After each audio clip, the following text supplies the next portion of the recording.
Ya, selamat datang wakil rakyat kita, Bapak Gifari. Silakan Bapak Gifari.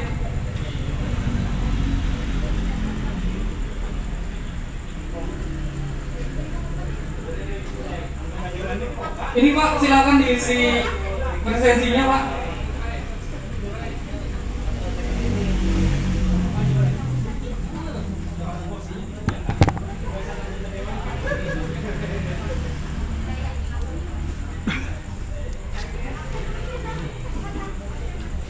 Oke teman-teman semuanya, silakan untuk menempati kursinya karena acara akan kita mulai. Bismillahirrahmanirrahim. Assalamualaikum warahmatullahi wabarakatuh. Wah, kurang semangat ya kayaknya. Udah makan belum nih? Belum ya?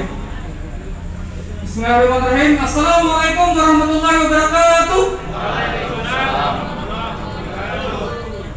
Alhamdulillah, pada malam hari ini kita diberikan Allah kesempatan untuk berkumpul di sini, dan tentu dalam forum yang sangat berbahagia ya, kita bisa belajar bersama di sini dan mengenai hal-hal politik, demokrasi dan kebijakan publik ya, tentunya dengan Bapak Dr. Muhammad Wahid.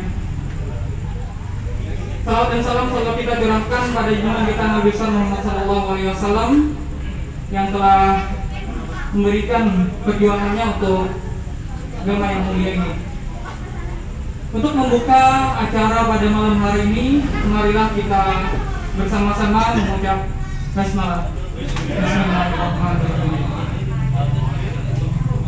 Perlu kita ingatkan kembali kawan-kawan semuanya bahwa acara pada malam hari ini terselenggara kolaborasi dari pihak-pihak. Yang pertama Brigade 08, yaitu ada Ema di sana, dan yang kedua Partai Biru Gelora Indonesia, dan yang ketiga ada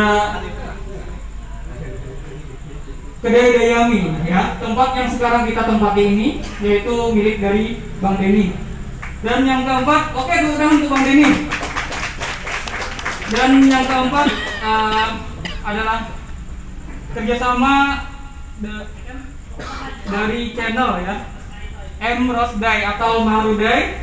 Nanti tayangan ulang akan kita siarkan di channel tersebut. Silakan kawan-kawan cari di YouTube M Rosday. Dan sekarang tayangan langsung atau siaran langsung kita tayangkan di Facebook Gelora HSU. Silakan kawan-kawan buka Facebooknya, itu akan ada tayangan langsung di sana. Oke, tanpa berpanjang lebar lagi, untuk acara kedua yaitu sambutan dari ketua panitia kepada Bang Denny, kami persilakan.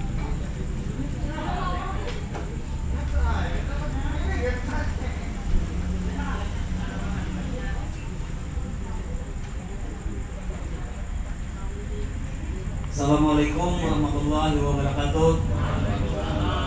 Alhamdulillahirabbil alamin, wassalatu wassalamu ala asyrafil anbiya'i wal mursalin sayyidina wa nabiyyina wa maulana Muhammadin wa ala alihi wa sahbihi ajma'in, amma ba'du. Pertama-tama marilah kita panjatkan puji syukur kepada Allah Subhanahu wa taala. Berkat rahmat, hidayah dan karunia-Nya kita diberikan kesehatan, kekuatan, sehingga kita bisa berkumpul dalam acara bedah otak yang sebentar lagi akan kita mulai. Salawat dan salam tak lupa kita haturkan kehadiran junjungan kita Nabi besar Muhammad Sallallahu Alaihi Wasallam beserta para keluarga, sahabat, dan juga pengikut beliau hingga akhir zaman. Yang ulun hormati narasumber kita pada malam hari ini, Bapak Dr. Muhammad Wahid As'ad MSI. Beliau adalah Direktur Pusat Studi Politik dan Kebijakan Publik Banjarmasin, sekaligus staf pengajar FISIP Uniska Banjarmasin. Yang ulun hormati Ketua Brigade 08 HSU, yang ulun hormati seluruh peserta baik yang hadir secara offline dan juga peserta yang mengikuti secara online, karena peserta ada yang konfirmasi juga untuk mengikuti secara online yang berada di luar HSU dan bahkan ada yang dari luar Kalimantan Selatan. Maksud dan tujuan kami dari Brigade 08 HSU mengadakan bedah otak pada malam hari ini supaya kita sama-sama menambah wawasan, khususnya para pemilih-pemilih pemula yang mungkin nanti pada 2024 itu kita semua memilih pemimpin baik itu di legislatif maupun di eksekutif. Harapan kita mudah-mudahan dengan adanya acara malam hari ini, wawasan-wawasan dan pengetahuan kita mengenai demokrasi khususnya di Kabupaten Hulu Sungai Utara, bagaimana persiapan kita untuk memilih para pemimpin yang nantinya akan memimpin benua kita. Jadi kami selaku ketua panitia pada malam hari ini sekali lagi mengucapkan yang sebesar-besarnya atas berkenannya waktu dan juga untuk mengisi acara pada malam hari ini. Kepada narasumber terima kasih kami ucapkan. Demikian yang bisa ulun sampaikan, salah hilaf mohon maaf. Wallahul muwaffiq ila aqwamit thoriq. Wassalamualaikum warahmatullahi wabarakatuh. Ya, tepuk tangan teman-teman semuanya.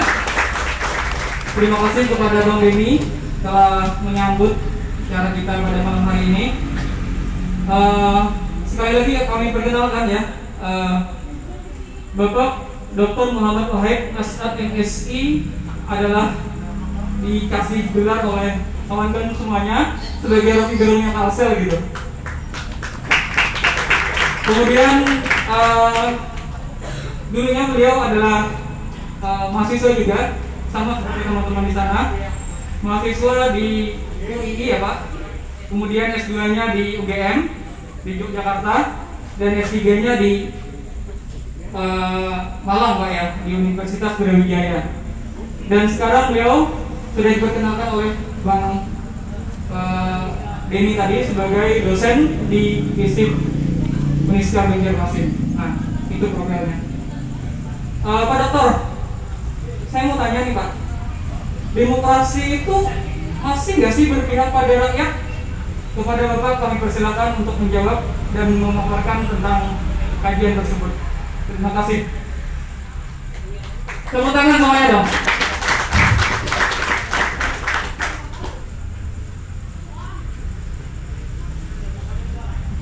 Bismillahirrahmanirrahim. Assalamualaikum warahmatullahi wabarakatuh. Hamdan wa syukran lillahi azza wa jalla alladzi hadana ila siratal mustaqim. Salatan wa salaman ala Rasulillah Sayyidina Muhammadin Nabiyil Mustafa wa ala alihi wasahbihi wa baraka wasallam.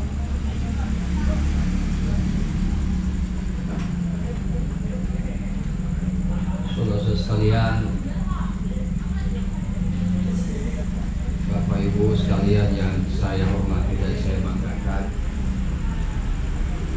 pertama-tama saya ingin menyampaikan apresiasi saya yang mendalam kepada wabil khusus Mbak Emma atau Ibu Emma sebagai Komandan Brigade 08. Saya kalau menyebut kata brigade, saya teringat Brigade Al-Qassam yang memperandakan Tel Aviv, Israel. Pasukan ini secara kuantitas kecil tapi mampu membuat Israel panik, dan itu luar biasa. Brigade Al-Qassam, dan orang-orang yang masuk di Al-Qassam, saya kebetulan pernah ke Israel tahun 2016. Saya sama istri saya itu, saya ke sana, saya juga masuk di base camp pertahanan Israel tahun 2010. Saya waktu penelitian di Mesir tahun 2010, saya banyak diskusi dengan gerakan Ikhwanul Muslimin. Ya. Brigade Al-Qassam ini anak-anak muda yang usianya relatif muda, 20, 21 tahun, 25 tahun. Luar biasa, dia hafal Quran, dia puasa Senin Kemis. Cerita ini saya ingin mentransfer ke Brigade 08 ini. Mudah-mudahan you semua ini menjadi Brigade Al-Qassam juga di Hulu Sungai Utara ini. Amin. Boleh dong kita menginspirasi dari orang lain ya. Kalau itu memang memberikan sebuah inspirasi spirit buat kita sebagai anak muda, sebagai seorang aktivis. Seperti Pak moderator ini kan masih sangat muda, yang mungkin lebih pantas sebuah anak saya ya. Karena usia saya ini sudah 61 tahun.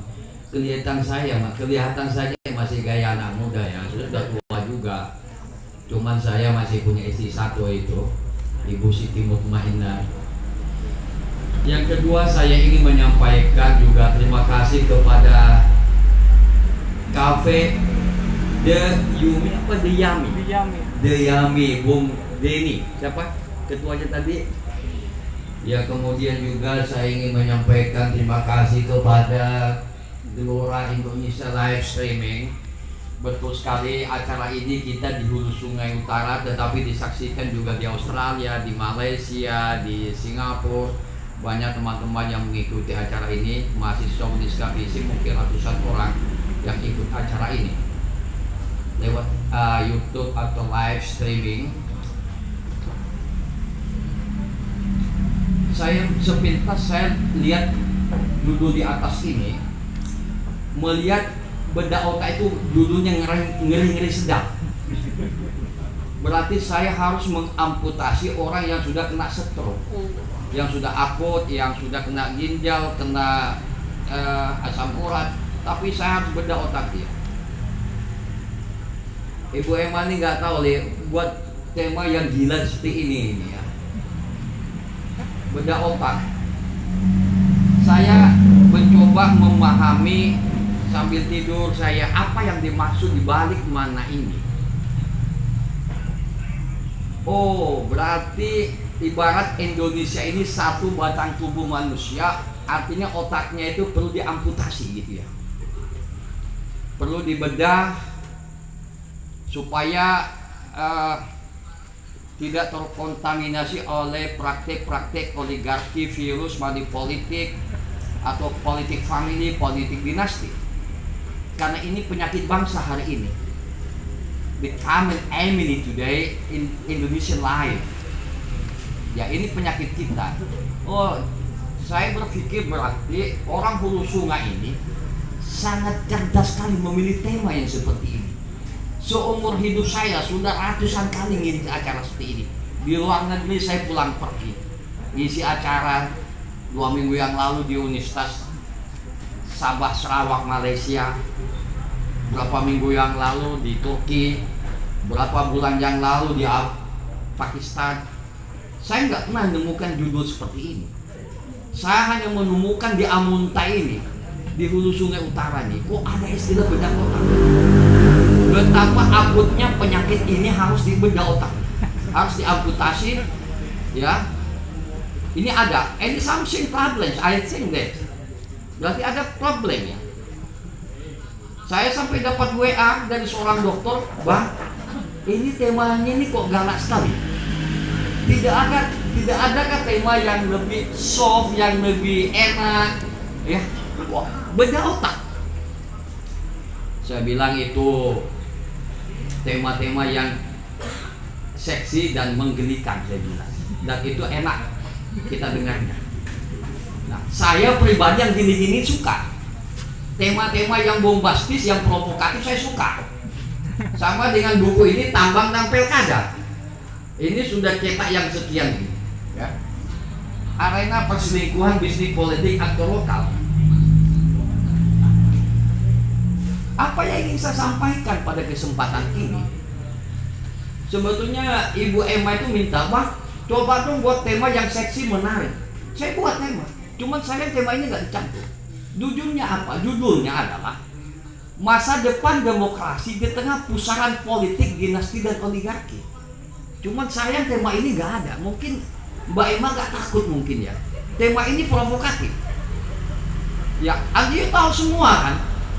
Sekarang kita juga hati-hati ngomong.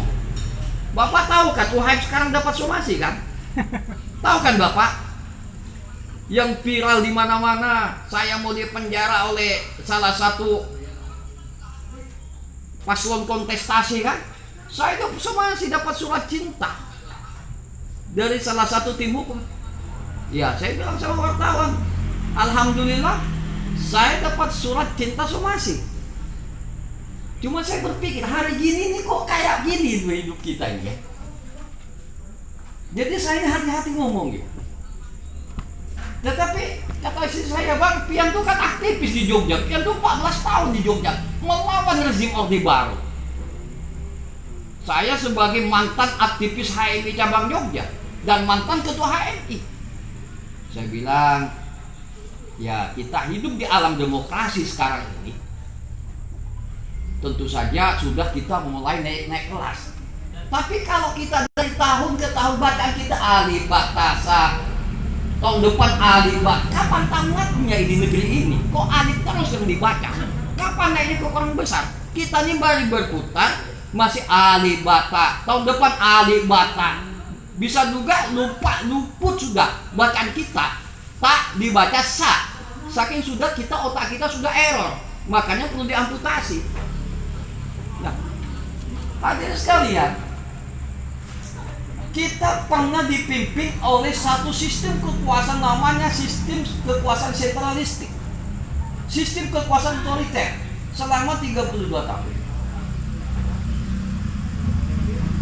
Kalau kita melihat kekuasaan pada zaman pemerintah Orde Baru selama 30 tahun, kita nggak heran karena memang presidennya itu tentara. Jadi tentu saja watak-watak militerisme itu tidak bisa terpisahkan dari penguasa rezim Orde Baru. Dan tidak ada demokrasi. Saya merasakan ketika menjadi aktivis di Jogja betapa susahnya ngumpulin orang yang kayak gini ini. Ada intel, saya ditangkap oleh Kapten Jalijan. Saya ingat betul di Jalan Ketan, Warung Boto, Umbul Harjo waktu itu di sebuah gedung SD Muhammadiyah. Saya memberikan training HMI. Wah, saya nggak tahu saya dibawa kemana ini.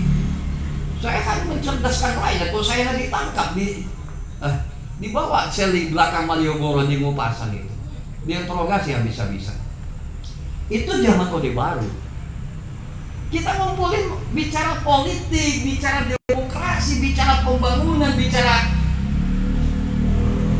lingkaran oligarki Soeharto, bicara kuburan Soeharto di Imogiri. Itu pembicaraan yang sangat diharamkan, yang sangat tabu. Nah, kita hidup dalam sebuah cengkeraman oligarki selama 32 tahun. Ekonomi kita dikuasai oleh segelintir orang yang berada pada lingkaran patronase dan klientelisme penguasa Orde Baru. Jadi bagaimana penguasaan kebenaran tunggal? Jadi kebenaran yang benar itu hanya penguasa yang dianggap benar. Jadi ada hegemoni kebenaran tunggal.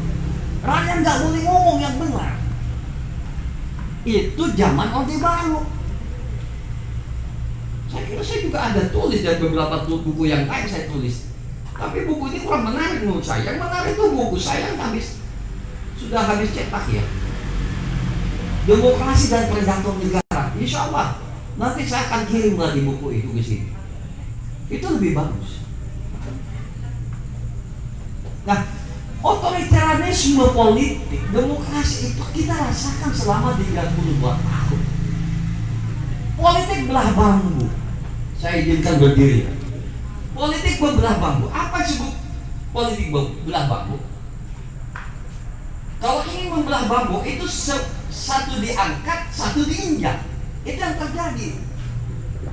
Politik belah bambu. Sangat sentralistik. Orde Baru tumbang pada bulan Mei 1998. Lahirlah namanya Gerakan Reformasi Politik dan Ekonomi yang kita membayangkan imaginary order kita. Wah, telah datang era baru, demokrasi. Mari kita sama-sama mengubur pikiran-pikiran otoritarianisme. Mahasiswa hirup pikuk demokrasi di mana-mana 22 tahun yang lalu. Saya ingat betul sama istri saya ini, Ibu Siti ini. Demo di mana-mana. Hanya ada satu kata. Tumbangkan rejim Orde Baru, itu aja dalam pikiran kita. Gerakan moral politik mahasiswa dan masyarakat Indonesia. Kita merindukan sebuah tatanan ekonomi politik yang lebih bermartabat dan lebih bermarwah. Kemudian bagaimana transformasi sistem ekonomi politik yang lebih baik. Maka terjadilah institusi kekuasaan yang dulu kita tidak mengenal namanya presiden, direct election, ya, pemilihan kepala daerah secara langsung. Terjadi perubahan sistem kekuasaan, pemilihan presiden, pilkada langsung 2005 itu sudah dimulai. Dan kita semua hirup pikuk dan senang. Indonesia sudah mengalami the most important democracy today. Dan PBB membaptis Indonesia the most important democracy. Negara yang paling demokrasi terbesar ketiga di dunia, Amerika, India, dan Indonesia. Dan kita pun termehek-mehek dan tersanjung-sanjung, disanjung oleh PBB. Yang dulunya daerah, yang dulu Kalimantan Selatan yang kaya sumber daya alam, kaya kayu, kaya ini, kaya itu, menjadi ATM-nya Jakarta. Daerah yang kaya sumber daya alam di seluruh Indonesia, kayu Kalimantan Selatan, itu untuk kepentingan oligarki, jaringan patronase ekonomi penguasa Orde Baru. Betapa tidak adilnya ekonomi pada waktu itu. Inilah cita-cita reformasi. Reformasi ekonomi, reformasi hukum.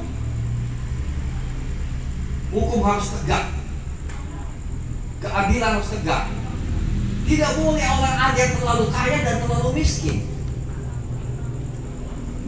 Itulah gambaran mimpi kita bersama, imaginary order kita. Seiring perjalanan waktu, kita hidup di era demokratisasi sekarang ini. Tapi apa yang kita bayangkan tidak seindah mimpi 22 tahun yang lalu.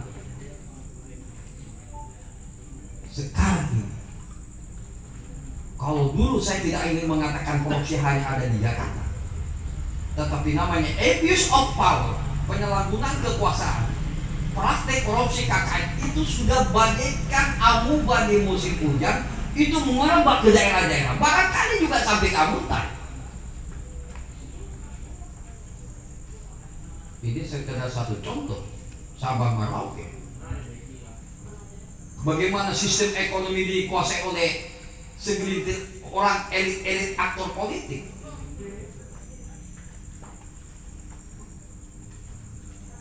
Tidak salah kalau Profesor Jeffrey Winter bahwa Indonesia sekarang ini sudah melancang dari demokrasi. Bahkan demokrasi. Di dalam bukunya Profesor Jeffrey Winter, Demokrasi and Oligarki, bahwa demokrasi sekarang di Indonesia sudah maju, sudah berada di moncong para mafia, para oligarki, baik oligarki pusat maupun lokal. Itu menurut Profesor Jeffrey Winters. Saudara sekalian, saya ingin bicara hal yang seperti ini karena adik-adik yang kuliah di ilmu politik nggak ada diajarkan oleh dosen Anda yang seperti ini. Saya udah lebih 20 tahun jadi dosen di FISKA. Ya kalau Anda ingin cerdas, ya hadirilah diskusi yang begini-begini. Jangan Anda berharap di universitas. Mungkin dosen Anda juga takut ngomong begini. Ya. Jadi kita ini sekarang ini hidup di ruang demokrasi kapitalistik. Demokrasi manufaktur. Ini teori yang saya ciptakan dan tidak ada di fisik ulang. Woi Pak Wahid, ngapain itu ada teori manufaktur? Bagaimana penjelasannya? Menopause itu perempuan yang tidak mungkin hamil kan? Kenapa nggak mungkin hamil? Padahal dia punya suami. Karena sudah nggak dapat bulan. Nggak mungkin dia hamil, sudah menopause.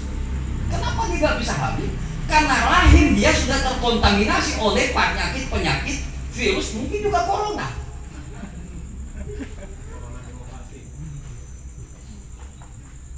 Bagaimana kita melahirkan demokrasi yang substantif sebagaimana ditulisasikan Profesor William Kent?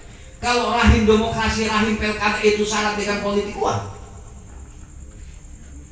Bagaimana melahirkan bayi-bayi yang bergizi yang sehat? Kalau demokrasi kita syarat dengan mafia politik, politik kekerasan, syarat dengan skandal demokrasi sebagaimana yang diucapkan oleh Profesor Mary McCoy dalam bukunya Scandal Democracy and Political Communication in Indonesia. Itu seorang profesor peneliti dari Wisconsin University Amerika yang menjelaskan tentang demokrasi Indonesia hari ini. Dia menyebut Indonesia skandal demokrasi. Bagaimana kita berharap ada bayi yang lahir dari sebuah rahim pilkada? Pilkadanya rahimnya aja sudah terkontaminasi, contaminated demokrasi by massive money politics and food buying. Jual beli suara. Pertanyaan Anda tadi, apakah demokrasi berpihak kemana? Apakah Esa perlu jawab? Ini pertanyaan yang gampang-gampang susah. Sebelum saya menjawab, supaya pembicaraan sini agak ilmiah, ya. Demokrasi kita ini demokrasi yang manufaktur, ya. Catat adik-adik yang mahasiswa di FISIP, tolong sampaikan dosen Anda juga. Pak Wah itu ngomong ada demokrasi manufaktur. Cari Anda di literatur itu Anda mungkin temukan. Hanya ada di hulu sungai ini. Demokrasi manufaktur. Demokrasi yang tidak mungkin melahirkan bayi. Kenapa? Kalau pilkadanya sama dengan politik uang, hanya membangkit calon pemimpin karena dia uang. Inilah disebutkan di dalam Al-Quran dalam surat Al-An'am. Jangan sampai kita ini membangkit pejabat daerah. Dalam Al-An'am silakan kalau buka pulang ke rumah buka ayat 123 akabira mujrimiyah. Pemimpin-pemimpin yang brengsek. Tidak ada kata brengsek dalam Al-Quran, tapi mujrimin. Apa arti mujrimin? Akabira, kalau ada belajar ilmu nahwu itu kata jamak. Dari kata kabura, akabir itu plural, jamak. Akabira penguasa-penguasa. Berarti banyak penguasa. Akabira itu kata jamak. Penguasa-penguasa mujrimiyah, yang congkak, yang sombong, yang oligarkis. Itu Al-Quran. Jangan sampai kita membaptis pejabat hasil pilkada ini, membaptis pejabat akabira mujrimiyah, penguasa yang oligarkis, yang congkak. Nah, kenapa oligarkis? Karena dia dapat kekuasaan karena mengandalkan politik uang. Siapa yang membiayai? Gak mungkin dong saya kayak Wahid jadi bupati. yang dosen yang gajinya hanya 1.800.000. Gak cukup beli rokok di Samsung. Saya mau jadi bupati. Bagaimana logikanya? Saya kira Anda punya mimpi semua, dan hal bangsa semua orang punya mimpi di negeri ini mau jadi pejabat. Kalau perlu mimpi jadi presiden. Itu mimpi kita. Tapi bagaimana kita ini bisa menjadi gubernur, wali kota, bupati kalau nggak punya duit? Selain saya menyebut demokrasi kita demokrasi manufaus, yang kedua demokrasi kapitalistik.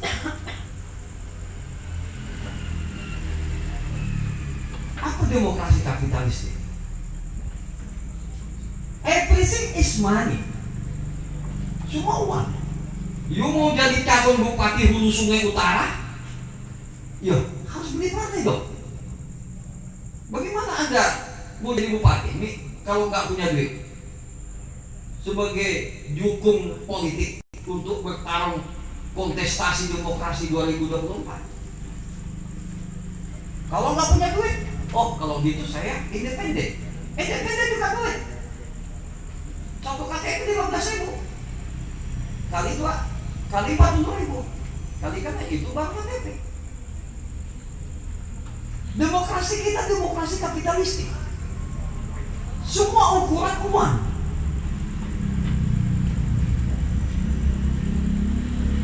Inilah disebutkan oleh Profesor Edward Aspinall, sahabat saya, guru saya. Saya menjadi asistennya penelitian di Caltech. Dulunya orang Indonesia belajar ilmu politik di Australian National University. Karena saya kebetulan pernah ke Australia. Bahkan saya pernah ke rumah dia, ketemu ibunya, seorang wali kota 2 kali. Rumahnya kayak gedung SD aja, wali kota 2 kali. Kata Aspinall dalam tulisannya, saya kira yang kuliah di UNLAM, di FISIP harus tahu dulu ini. Demokrasi fosil, demokrasi yang dijual, beli. Bagaimana nyinyirnya penulis-penulis asing ini? Tadi saya sebut Profesor Mary McCoy dari Wisconsin University menulis Skandal Democracy and Political Communication Indonesia. Bahwa Indonesia ini praktek politiknya seperti skandal mafia. Edward Aspinall yang sangat terkenal bukunya, bahkan bestseller, Demokrasi Fosil. Ya nggak mungkin dong jadi bupati kalau nggak punya duit beli partai politik. Inilah. Nah, partai politik hari ini kelakuannya sama dengan rental mobil. Merentalkan.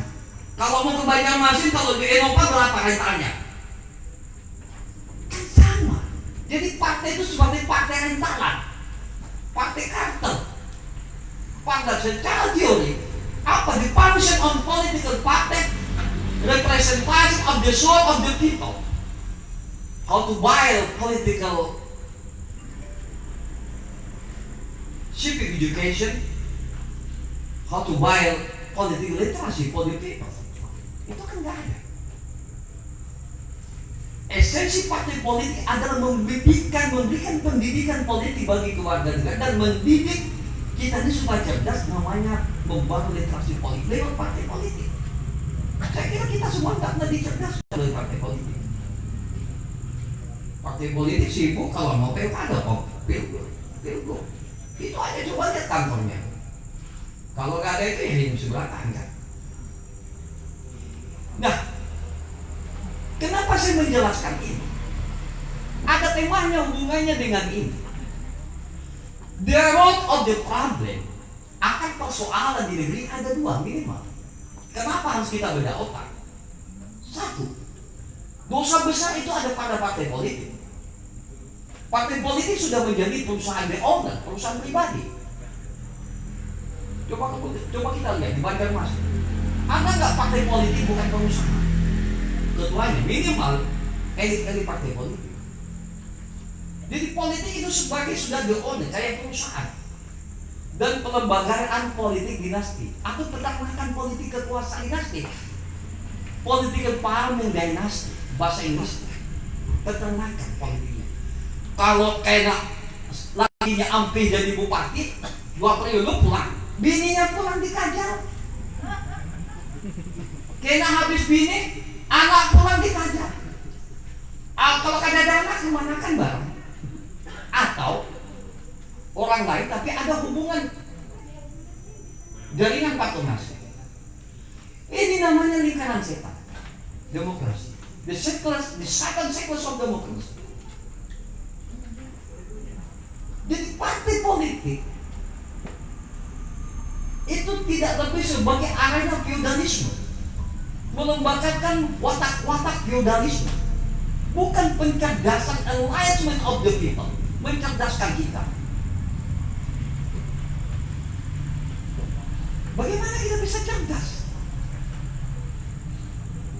Ini persoalannya di sini. Partai sudah jadi pedagang. Apalagi musim pilkada itu, wah itu panen nih, jadi rental. Siapa namanya Dik? Rahman. If want to be candidate local election in Hulu Sungai, kamu Rahman, you must be paid. Minimal berapa? Bukan 10 juta. Ratusan. Tidak ada ratusan juta. Padahal andanya hanya guru madrasah. Bagaimana Anda bisa calon wali kota, calon bupati, calon gubernur? Padahal you juga punya hak. Kita ini sakit memang. Disakitkan oleh sistem. Kita begini di negeri ini karena sistem yang bobrok, political decay system bahasa Inggrisnya. Bapak, Ibu, kalau ikan busuk itu dari mana? Hawannya. Dari mana, Pak? Kepala. Dari perut. Tidak mungkin dari ekor. Artinya yang merusak sistem kita ini kan kepala-kepala ya. Bukan petani pembuat lampin di hulu sungai ini. Saya ketemu istri saya cari lampin ikan lampin. Bukan petani. Siapa itu kepala? Para elit-elit politik.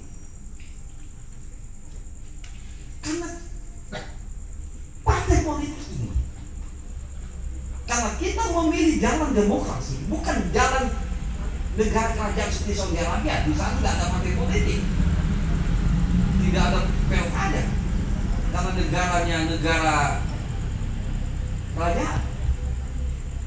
Kita memilih jalan demokrasi, tentu ada namanya election, tentu ada namanya partai politik. Betapa maha akbarnya partai politik, hampir-hampir menyamai Tuhan. Partai politik itulah bisa melahirkan presiden. Oke? Partai politik itu mengendalikan gubernur, wali kota, bupati. Luar biasa partai politik. Partai politik ibarat dapur, kitchen. Mau masak nasi, masak kue, masak apa itu tidak. Partai politik itu sama dengan dapur. Melahirkan bupati dari partai politik. Pertanyaannya sekarang, kalau dapurnya becek, kalau dapurnya nggak bersih, kalau dapurnya penuh dengan korup, kalau dapurnya itu sudah menjadi alat transaksional, pertanyaannya, pejabat yang mana mau kita ciptakan? Ini yang terjadi di negeri ini. Karena saya menjadi wali kota, jadi bupati, menghabiskan 500 miliar. Habis amas, habis sertifikat, habis mobil, saya ngutang di mana-mana. Karena libido kekuasaan saya sudah ada di umum-umum. Kalau perlu bini pun bukan dekat. Jadilah saya pejabat. Apa yang saya pikirkan? Ini yang membandari saya, si Rahman. Sebetulnya bupati aduh saya ke apa Rahman? Hah?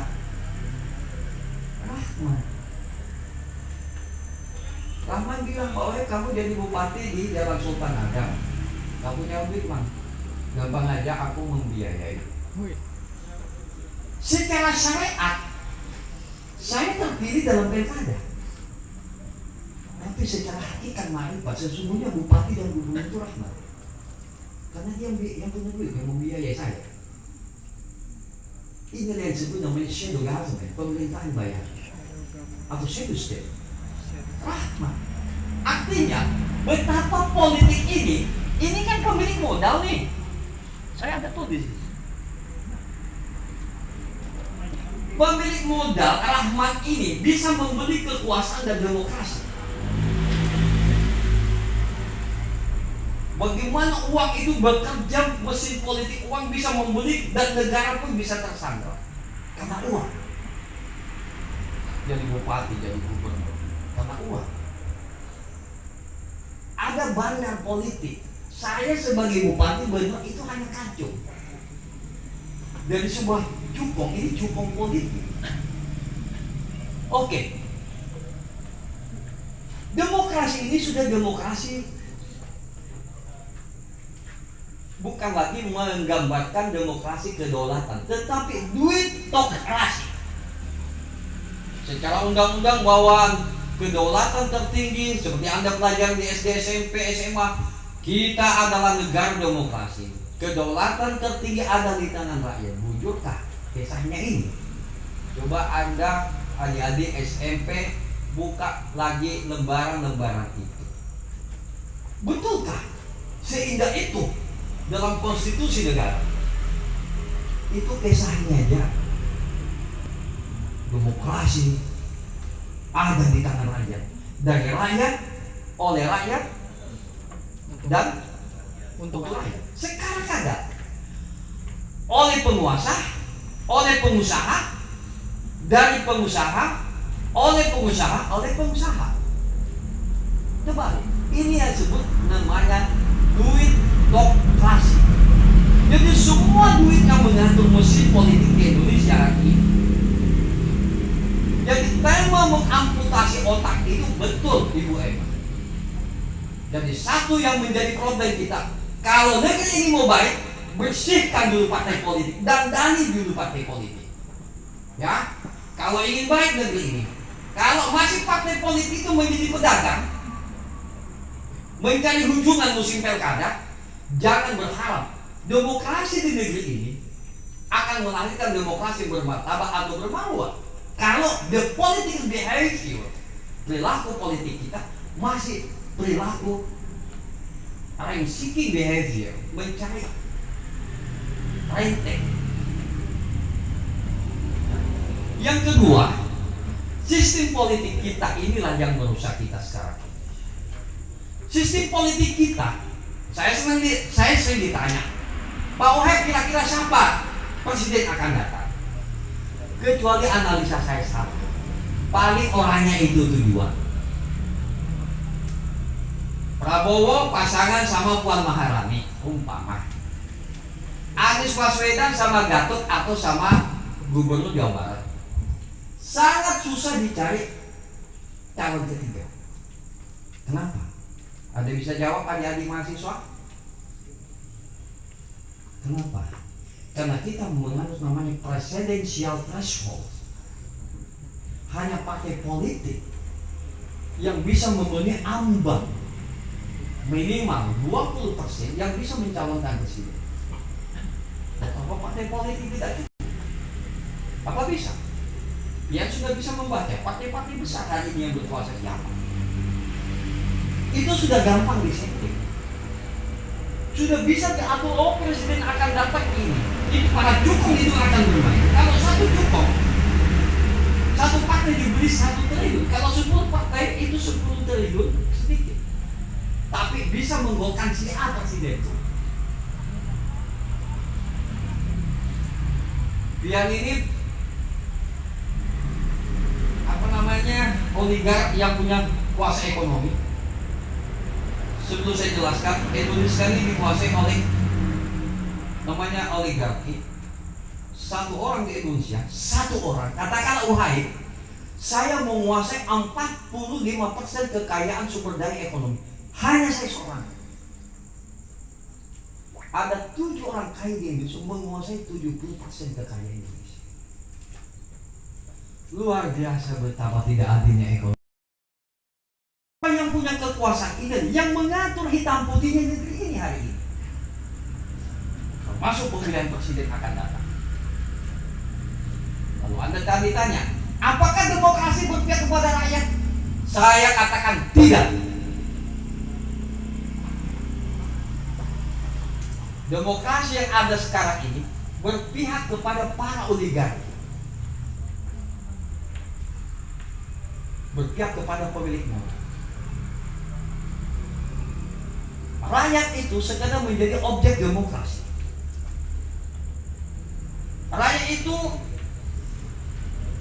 kita sering mendengar, mari kita tingkatkan partisipasi politik rakyat. Begitu kan bapak-bapak? Pertanyaan saya, yang mana partisipasi politik rakyat? Yang mana? Yang kita pahami, rakyat hanya 5 menit dalam kotak suara, itulah partisipasi politik. Lalu setelah itu apa kabar? Gak ada. Selama ini yang kita pahami, partisipasi politik hanya datang ke TPS.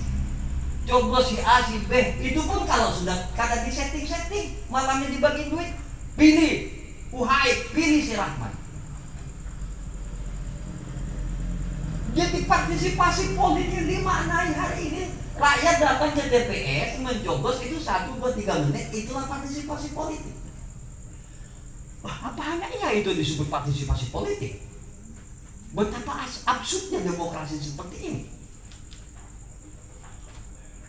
Lah ngapain kita kuliah sampai doktor, ngambil studi ilmu politik kalau cuma hanya disebut partisipasi politik? Sedih kita ini. Sudah saya sekalian, satu, partai politik itu harus dibenahi. Kalau negeri ini bagus, harus bagus. Yang kedua, sistem politik kita. Kalau masih kayak gini ini, 7 keturunan kita kayaknya aja kabarnya. Kalau kada tambah jahat akan datang.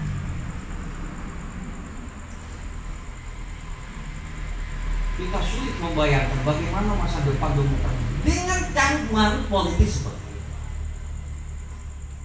Kenapa banyak pejabat daerah ditangkap oleh KPK? Kenapa Pak? Tolong bantu jawab saya Pak. Kenapa? Kenapa banyak? Pak, habis Pak, amas ulumina tagade. Kayak apa pilihan mengembalikan? Peputar, raung kepala lagi. Oh, panggil kepala dinas yang bagus, PU terutama yang banyak duitnya, proyek-proyek. Siapa yang menggawe proyek? Tim sukses atau partai pendukung. Aku minta P-nya aja 5% itu berapa kan? Ini namanya praktek ranking, mengejar upeti. Ini yang banyak. Ini namanya korupsi politik. Ini namanya korupsi kebijakan. Policy corruption namanya. Ini yang berbahaya. Daripada berbahaya saya ngasih Rahman duit 1 ringgit itu nggak seberapa, paling 5 juta 10 juta. Tapi kalau saya korupsi politik, rusak semua hulu sungai ini. Saya menggunakan jabatan kekuasaan untuk kepentingan politik kekuasaan saya. Ini yang terjadi di negeri, namanya korupsi politik. Menggunakan kekuasaan, how to use institution, how to use the power to rank seeking politic advantage and economic advantage. Menggunakan jabatan kekuasaan untuk mencari kepentingan ekonomi dan politik. Ini korupsi politik. Dampaknya karena proses karya yang mahal, yang sudah kapitalistik. Jadi kita tidak bisa membayangkan demokrasi yang macam mana akan kita bangun kalau masih kayak ini ceritanya. Mudah-mudahan masyarakat Indonesia, Kalimantan Selatan, Hulu Sungai Utara, tidak juga terpapar namanya terkontaminasi oleh politik uang. Dan di tingkat literasi kita, mari kita tingkatkan adik-adik mahasiswa. Kita begini ini kan tingkat literasi kita masih rendah. Karena tidak pernah diajarkan di universitas, tidak pernah dididik oleh partai politik. Makanya kita seperti ini. Apalagi di era Covid seperti ini. Musim pilkada, musim PSU sangat rentan terjadinya money politik. Gara-gara ngomong kayak inilah ulun di koran. Ulun dapat somasi. Ulun mau dipenjarakan. Silakan pian ketik di Google. Ulun hanya takut ancaman-ancaman somasi, apalagi cuma somasi. Ulun tak, uhai korupsi, uhai bandar narkoba. Ampun Tuhanku, angkat tangan. Ulun sebagai seorang peneliti akademis, apa yang saya sampaikan itu hasil penelitian saya, dan ini bukan penelitian kare-kare. Dan saya sudah presentasikan di beberapa negara di luar negeri, termasuk di Sri Lanka dan Thailand dan beberapa negara lain di Asia Selatan, di Asia Barat, di Australia. Kenapa ulun hanya ada orang ulun dibilang mengubah? Mana politik uangnya? Mana orang bagi duit? Mana orang bagi sembako? Saya bukan jaksa dan hakim membuktikan itu. Saya seorang peneliti sosial. Itu bukan kapasitas saya. Kalau saya wawancara 300-400 orang, semua mengatakan, Pak, ini terjadi politik uang dalam pilkada di Kalsel. Kami tidak perlu 4